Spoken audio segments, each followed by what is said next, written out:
Na kizaazaa kilishuhudiwa baada ya ibada ya Jumapili iliyohudhuriwa na kinara wa DCP Rigathi Gachagua kusitishwa kwa muda baada ya makundi mawili ya vijana kukabiliana katika eneo la Gatundu South, kaunti ya Kiambu. Na Gachagua alishtumu matukio hayo akiwalaumu mahasimu wake wa kisiasa kwa kumlenga. Na Seth Olale anatufungulia taarifa zetu.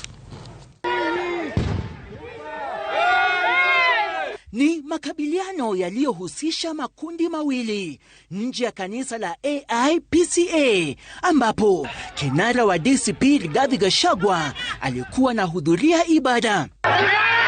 Ilibidi polisi kuingilia kati na kulipua vitoa machozi ili kutawana makundi hayo.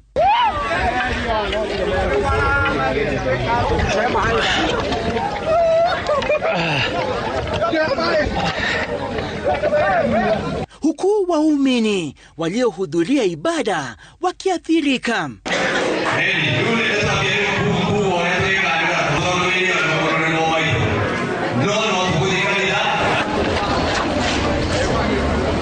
Basi hili lililodaiwa kusafirisha na kuleta kundi la vijana liliharibiwa. Uchukuzi kwenye barabara ya Kiamuria, Gatundu Kusini ulisitishwa huku madereva wakilazimika kutafuta njia mbadala.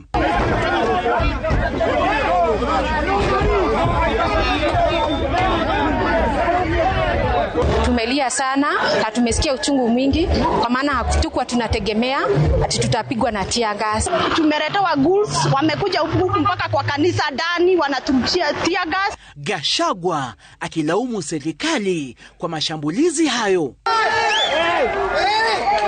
Why are you sending criminals here to fight people? Kinara huyo wa DCP vilevile alimtetea rais wa zamani Uhuru Kenyatta kutokana na malalamishi kwamba anaeneza mgawanyiko kwenye chama cha ODM. Uhuru Kenyatta alijaribu kusaidia nyinyi, kusaidia baba apate uongozi.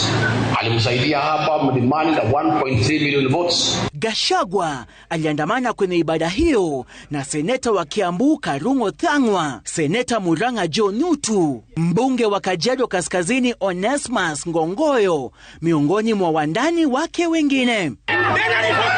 Seth Olale, runinga ya